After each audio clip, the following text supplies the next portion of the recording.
لا تطع من أغفلنا قلبه عن ذكرنا واتبع هواه وكان أمره فرطا।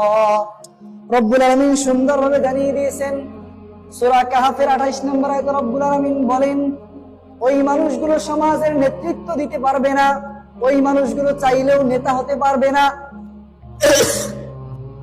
ওয়ালা তুতি'উ মান আগফালনা কলবাহু আন যিকরিনা, যেই মানুষগুলো আল্লাহর স্মরণ থেকে তাদেরকে গাফিল করে রাখে, যেই মানুষগুলো আল্লাহর স্মরণ থেকে নিজেকে গাফিল করে রাখে, এরা নেতা হতে চাইলেও পারবে না। আর এদেরকে আমাদের, যদি আমরা সচেতন হতে চাই, আমরা যদি ভালো মানুষ হতে চাই, তাহলে এই সমস্ত মানুষদেরকে নেতার আসনেও বসানো যাবে না।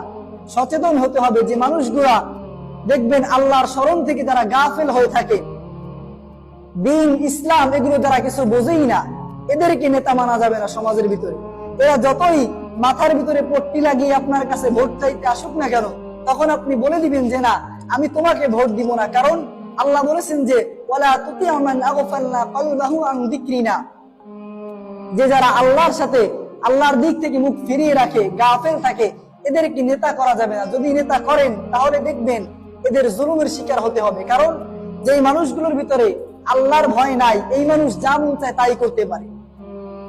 শেখ সাদী রাহিমাহুল্লাহ বড় একজন কবি, তিনি বলেছেন যে আমি সবচাইতে ওই ব্যক্তিকে বেশি ভয় পাই যে ব্যক্তি আল্লাহকে কোনো ভয় পায় না, কারণ যার ভিতরে তাকওয়া নাই, এ ব্যক্তি যা চায় তাই করতে পারে।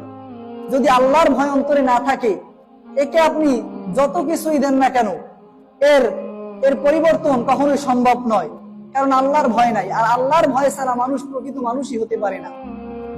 এজন্য নেতা হতে গেলে যে 5 নাম্বার যে কোয়ালিটি থাকতে হবে, ওই কোয়ালিটি থাকলে 5 নাম্বার যে গুণ হলো, এদেরকে নেতা করা যাবে না। তারা হলো ওই সমস্ত মানুষ ওয়ালা তুতি'উ মান আগফালনা কলবাহু আন যিকরিনা, যারা আল্লাহর স্মরণ থেকে নিজেকে বাসির গাফিল করে রাখে, যারা আল্লাহর স্মরণ থেকে নিজেকে, আল্লাহর নামাজের দিকে যায় না। যেই নেতা, আমার নেতা যদি নামাজ না পড়ে আর এর পিছনে যদি আমি ঘুরি, তাহলে আমার অবস্থা কি হবে?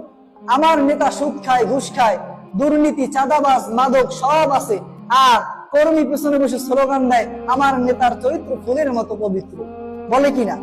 অথচ তার ধর্ষণের সেঞ্চুরি হয়ে গেছে, তার মাদক, জুয়া, তার কোনো কিছুই বাদ পড়ে যায় না, জুলুম অত্যাচার সব করে, আর সে বলতেছে মানুষের ঘের দখল, মানুষের জমি আত্মসাৎ সব সে করে, আর কর্মী পিছনে বসে বসে মুখ ফাটিয়ে সে বলতেছে আমার নেতার চরিত্র ফুলের মতো পবিত্র।